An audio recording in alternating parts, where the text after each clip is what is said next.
Esteemed Professor S.J. Chopra Saab, Chancellor of this University, Professor Utpal Ghosh Saab, Pro Vice Chancellor, Dr. Sri Hari, Campus Director, Dr. Kamal Bansal, Dean, College of Engineering, Dr. S.P.S. Narang, Dr. Tabrez Ahmed, all Associate Deans, Mr. Arun Dhan Saab, Sudhir Chaturvedi Saab, all HODs, all faculty and students.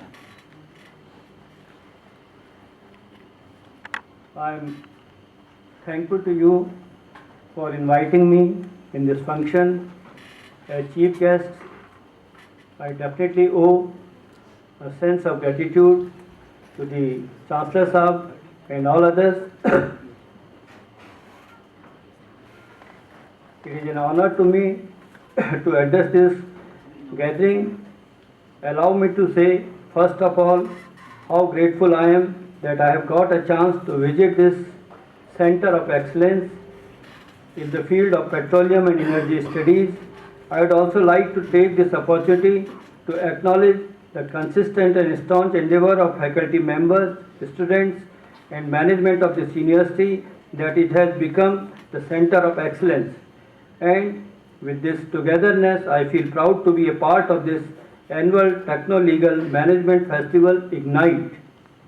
I have been told that Ignite is a platform to bring students of all domains to work together, learn together, and grow together. Dear students and faculty members, I have been requested by you to deliver a keynote address on science and its omnipresence. Really, my dear students, the topic is so simple that an 8th standard student can write more than 10 pages on the presence of science in our day-to-day life. But when you will go into deep thinking on the vastness of science, you will realize that science is for the quest of truth. The search for science and truth culminates into self-realization. Inquiry, like what happens when, how it happens, gave discovery to laws of motion, chemistry of elements, science of fingerprinting, and not to speak about space science. Interestingly enough, by chance, I am the director of the state's Space Application Center, so of course I am a student of science seeking truth. I am delighted that my audience are students of management, engineering, and law. I can understand that law and management can equally be defined as subjects of science in terms of speaking truth, like engineering and science. Our law students show case of true case study, and it is a business management student can talk about science of business. Here I will say that a manager, a lawyer, and an engineer all are scientists in their own ways. Scientist does not mean having a student of pure science. Thus, science means truth. So every branch of study seeks truth, and so science is present everywhere.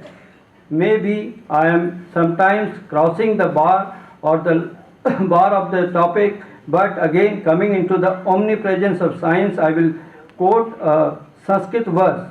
Anek sansayodchedi paroksharthasya darsakam sarvasilocanam shastram yasya natri andhevasa. It means science is the eye of everyone. One who has got it is like blind. So thank you very much, and thank you for your attention.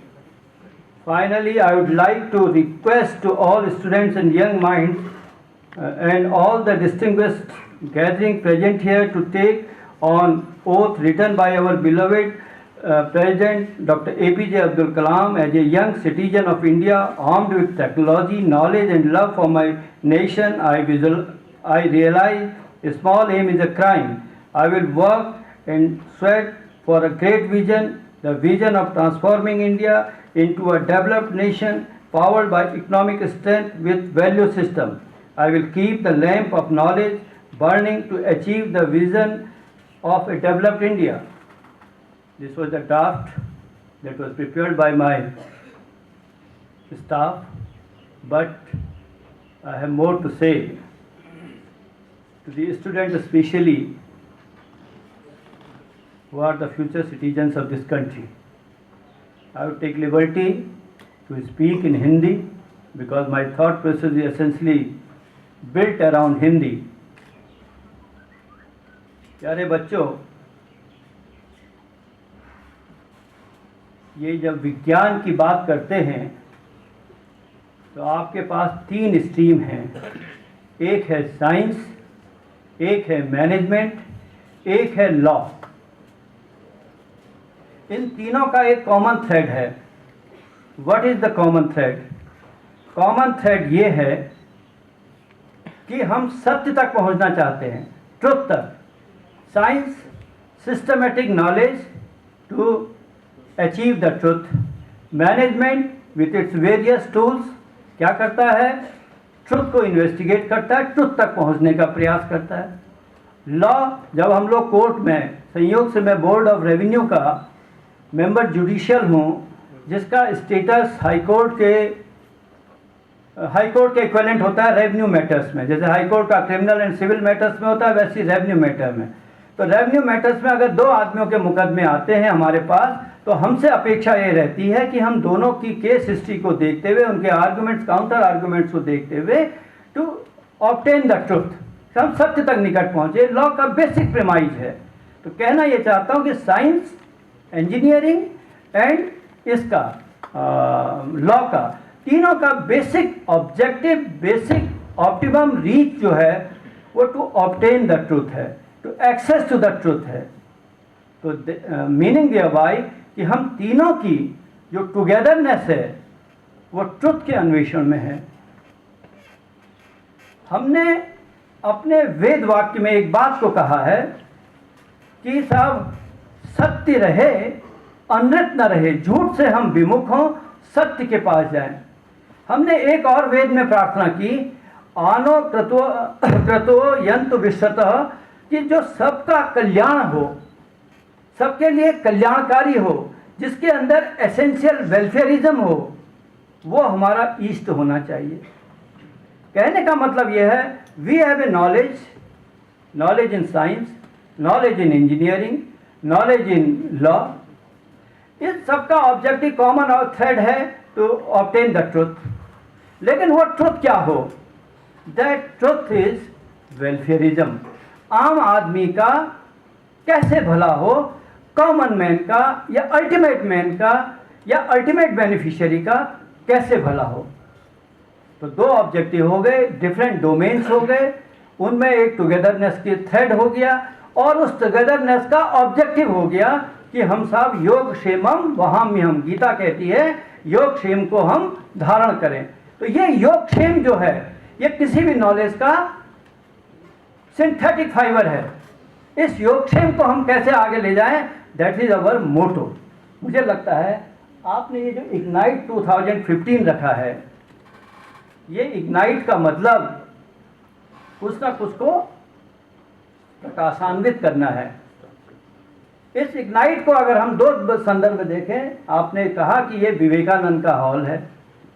आपने अभी अपने school की प्रार्थना में कहा कि हे सरस्वती, जो हमारा दीपोत्सव हो, जो हमारा ज्ञान हो, वो हमारा प्रसारित हो। इग्नाइट का मन भी यही है कि हम गायत्री की जो मंत्र भावना है, जो सूर्य का जो उदय है, जो तेजस्विता का उदय है, जो ब्रह्म वर्चस्व का उदय है, हम उस तेजस्विता को धारण करें, ये कहती है। तो कहने का आशय ये है कि आपका ये जो इग्नाइट है, ये इग्नाइट भारत की उस सनातन परंपरा, भारत के उस सनातन चिंतन, भारत की उस सनातन दृष्टि और विवेकानंद की दृष्टि जो थी, उठो जागो उत्तिष्ठ जागृत प्राप्य वरान निबोधत, उठो जागो जब तक इष्ट की प्राप्ति न हो। ये बहुत सार्थक संयोग है कि इस विवेकानंद हॉल में, इस इग्नाइट 2015 में हम सब लोग उसकी प्राण ऊर्जा को, मुझे अभी बता रहे थे कि आपके यहाँ दूसरा पद होता है जिसका नाम ऊर्जा। कहने का अर्थ है इस संस्था की जो गरिमा है, वो एनर्जी स्टडीज में खाली एक एनर्जी का जो मैकेनिकल डायमेंशन है, एक जो फिजिकल डायमेंशन है, वो नहीं। मेरी बड़ी हार्दिक कामना है कि इसीलिए मुझे हिंदी में बोलने के लिए बाध्य हो रहा हूँ कि इस भावनाशील ऊर्जा जो है इस संस्था की, वो बहुत दूर तक जाए, वो केवल अपने फिजिकल मैकेनिकल मैनिफेस्टेशन में ही हमारे सामने न रहे, उसके अंदर जो निहित प्राण ऊर्जा है, जो तेजस्विता है, जो वरेण्यता है, जो उत्कृष्टता है, जो जीवंतता है, वो हमारे जीवन का आलोक बने। प्यारे बच्चों, किस रूप में मेरे को आपने मुख्य अतिथि के रूप में चयन किया ये मुझे ज्ञात नहीं है, और ये भी एक बड़ी अलग सी स्थिति है कि जब से मैंने ये मुझे कार्यक्रम की सूचना मिली थी, उसके कुछ समय के पश्चात पिछले 2-3 दिन में मेरा कुछ चार्ज में परिवर्तन भी हुआ है। लेकिन मैं सौभाग्यशाली हूँ कि मुझे देश के युवाओं से बात करने का मौका मिल रहा है। मैं आपसे अब चूँकि मेरा विषय साइंस नहीं रहा, मेरा विषय पॉलिटिकल साइंस रहा, मैं उसके आलोक में आपको कुछ उद्बोधित करना चाहूँगा। एक शब्द सुकरात ने कहा था, नॉलेज इज वर्च्यू। पीछे बच्चे थोड़ा दरवाज़ा बंद कर दीजिए, या तो मुझे इससे व्यवधान हो रहा है। मेरा निवेदन ये है कि नॉलेज इज वर्च्यू। जब सुकरात और प्लेटो को ये कहने की जरूरत पड़ी तो नॉलेज तो तब भी थी, नॉलेज तो आज भी है। आपके डिफरेंट HODs हैं, आपके डिफरेंट डिसिप्लिन्स हैं, आप डिफरेंट डोमेन्स में अपने नॉलेज को गेन कर रहे हैं। Knowledge was there. वेदों में भी नॉलेज थी, यूनान में भी नॉलेज थी, विश्व की चाइना में भी नॉलेज को अपनी तरह से परिभाषित किया गया यिन yang की थ्योरी के द्वारा। लेकिन अंततोगत्वा यह बिल्कुल निर्विकार भाव से स्थापित हुआ कि हमें नॉलेज चाहिए। आज भी आप नॉलेज के मुकाम पे खड़े हैं, इग्नाइट के माध्यम से आप एक संभाषण के लिए, एक वार्ता के लिए यहाँ पर हैं। But there is a difference between knowledge is virtue and knowledge today. मैं यहाँ पर आपको लक्षित करूँगा कि जो नॉलेज इज वर्च्यू है, इसको पहले समझ लें, फिर present day knowledge, present day situations के सापेक्ष उसका एक तुलनात्मक अध्ययन करें। जब वो नॉलेज इज वर्च्यू कहता है तो वो कहता है what is virtue? Knowledge is virtue meaning thereby something worth doing and enjoying. Knowledge एक गुण है। उसने नॉलेज को केवल उसके फिजिकल मैनिफेस्टेशन में नहीं कहा, उसने कहा कि यह हमारी एम्पावरमेंट की प्रोसेस है, हमारे ज्ञानवान बनाने की प्रोसेस है, हमको एजुकेटेड बनाने की process. To a certain extent it is okay, लेकिन ये नॉलेज आपको ज्ञानवान बनाएगी, इनलाइटेंड बनाएगी, एम्पावर्ड बनाएगी, सब्लिमेटेड सोल के रूप में रूपांतरित करेगी, आपके मेटामॉर्फोसिस के लिए जिम्मेदार रहेगी, आपके ट्रांसफॉर्मेशन के लिए जिम्मेदार रहेगी। That is knowledge. उसने उसको वर्च्यू कहा। वर्च्यू को उसने आगे चल के डिफाइन किया गया लेटर ऑन पॉलिटिकल साइंटिस्ट ने। उन्होंने कहा what is virtue? Virtue is something worth doing और एंजॉइंग। वर्च्यू ये नहीं है कि मैंने केवल फिजिकल नॉलेज ले ली और उसके बाद में समाज को उसका प्रतिदान नहीं कर पा रहा हूं। मुझे वर्थ डूइंग, वर्थ इज मतलब ये ग्रेट प्रीफिक्स, ग्रेट एडजेक्टिव है, जो करने योग्य नहीं है। अगर वो मेरी नॉलेज का भाग है तो I am educated, no doubt, to a certain extent. I may be speaking in English, French, जो भी भाषा समझे, मेरी जो भी बोलचाल की संभावनाएं हैं, लेकिन ये तय है कि मेरी वो knowledge worth doing and enjoying है कि नहीं है। आगे चल के इसके बाद एक मैकियावेली नाम के सज्जन आते हैं। वो कहते हैं हेडोनिस्टिक कैलकुलस। हेडोनिस्टिक कैलकुलस का अर्थ यह आया कि जब जो जिसे चार्वाक ने भारतीय दर्शन में ऋणम कृत्वा घृतम पिबेत कहा है कि हमें जो सुलभ है वो हमारे लिए भोग्य है। इस भोग्य ने एक नए कल्चर को, जिसे आज आप उपभोक्तावाद कहते हैं, ये यहाँ से इसकी जो सूत्रधारा निकली है वो इस थ्रेड से निकली है। तो क्या आज का उपभोक्तावाद मेरे उस इग्नाइट का, मेरे उस इग्नाइट के पारंपरिक संदर्भ का, मेरे उस इग्नाइट से प्रसूत होने वाली ऊर्जा का सही वाचक है, सही मैनिफेस्टेशन है, सही एक्सप्रेशन है? I have to think over it again and again. मेरा यह कहना है कि मेरी नॉलेज मुझे अच्छा बनाए, सबलाइम करे, मेरे चिंतन को परिष्कृत करे, मैं समाज के लिए अर्ह बनूं, मैं समाज को उसका प्रतिदान करूं, जिस रूप में भी करूं। मैं एक नौकरशाह हूँ, मैं अपने रूप में करूँ, आपके अध्यापक हैं, उनकी अपनी एक मनस्विता है, वो उससे करें। बच्चे हैं, उन्हें राष्ट्र का फ्यूचर सिटीजन बनना है, let them do it in their own way. A politician अपने तरीके से करता है। तो मैं कहना ये चाहता हूँ बच्चों कि हमें नॉलेज जरूर होनी चाहिए, ऑल राउंड नॉलेज होनी चाहिए, लेकिन उस नॉलेज का जो केंद्र में जो आलम्ब है, आप लोग विज्ञान में पढ़ते हैं, that has to be for the betterment, for the empowerment, for the sublimation of society. अगर हम ये करते हैं तो हम नॉलेज को इंटरनलाइज कर रहे हैं। Now I will exhort you to internalise the knowledge of, to internalize the art of sublimation, to art of empowerment, to art of ecstasy। हम अपने अंदर क्या करें? मेरा रोमांटिसिज्म नहीं लाइफ का फंडा है, इसकी जगह पे हम एक्सटेसी को जब आप कहते हैं तो मुझे एक अंग्रेजी का कवि है मिल्टन, उसकी एक बात याद आती है। वो कहता है truth is beauty, beauty is truth and that is all. आपके नॉलेज का भी उद्देश्य ट्रुथ को अटेन करना है। मैं इसके साथ ब्यूटी शब्द को भी जोड़ रहा हूँ। ब्यूटी शब्द आज के युवा के मानस में बहुत धमाल मचाए हुए है। What is that beauty? अगर भारतीय दर्शन की ओर वापस लौटें तो क्या कहा जाता है? तन्मे मनः शिव संकल्प वस्तु। जिस विचार में, जिस आइडिया में शिव का भास नहीं है, शिव का कल्याण का कार्य नहीं है, वो मेयर ब्यूटी है। जिसमें ये ब्यूटी है वो truth is beauty, beauty is truth. Truth को भी ब्यूटी से नहीं हटा सकते। इसलिए आप चाहे लॉ के विद्यार्थी हों, चाहे इंजीनियरिंग के विद्यार्थी हों, आप चाहे किसी और डिसिप्लिन के विद्यार्थी हों, आपका जो मर्मज्ञता होनी चाहिए, आपका जो मर्म होना चाहिए, वो इस ब्यूटी के फुलफिलमेंट में होना चाहिए, इस ट्रुथ के फुलफिलमेंट में होना चाहिए। मुझे लगता है आज के युवा को इतना छोटा सा संपुट अगर दिया जाए कि truth is beauty, beauty is truth, knowledge is beauty, knowledge is truth, but it has to be worth living, it has to be worth doing. अगर आज का युवा, आज का बच्चा इस मनोबोध को लेकर आगे बढ़ता है तो उसे फिर जीवन में कम परेशानियों का सामना करना पड़ेगा। देखिए, भारतीय दर्शन ने जब नॉलेज की बात की तो उसने एक बात और कही। उसने व्यक्ति के जो उदात्तीकरण की प्रक्रिया थी उसमें उसको कहा कि तुम स्वस्थ रहोगे। यह स्वस्थ केवल जिम की स्वस्थता नहीं है, ये जिम की स्वस्थता नहीं है स्वस्थ रहना, ये एक पूरा दर्शन है। स्व माने स्वयं, स्थित माने स्थित होना।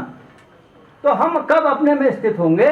हम तब अपने में स्थित होंगे जब हमारा कैरेक्टर, जब हमारा चिंतन, जब हमारी जीविका, जिसको गौतम बुद्ध ने अष्टांग धर्म कहा था, अष्टांग ट्रुथ कहा था। देखिए, हर दुनिया का चिंतन सत्य की किसी न किसी रूप में वकालत करता रहा है, और सत्य का माध्यम अनिवार्य रूप से, अनिर्वचनीय रूप से जो मीडियम रहा है वो व्यक्ति की अच्छाई रहा है, गुडनेस ऑफ ह्यूमन बीइंग रहा है। प्लेटो इसी बात को कहता है कि एक गुडनेस ऑफ ह्यूमन बीइंग क्या होनी चाहिए, वही नॉलेज का अधिकारी है। अगर वो नहीं है उसके अंदर तो उसके जीवन की जो विकास की गति होगी वो एकांगी होगी, और उस एकांगिता का सबसे बड़ा दुष्प्रभाव ये होगा कि हम लाइफ में सब कुछ आ जाएगा, लेकिन हमारे पास जो हैप्पीनेस का बैलेंस है लाइफ में, that will be missing somewhere. So do we want to be happy truly, beautifully, sincerely? So we need a different type of grammar. What could be that different type of grammar? It flows from the rich heritage of India. आप सब भविष्य के सहयात्री हैं, पूरी दुनिया को जीतने के लिए आपने चलना है। अभी प्रो साहब मुझे बता रहे थे कि कल आपकी एक बच्ची जो है इस संस्थान की, जो इसरो की टीम में है, वो आके आपको संबोधित करने वाली हैं। हम इससे भी बड़े लक्ष्य रखें। हम मंगलयान नहीं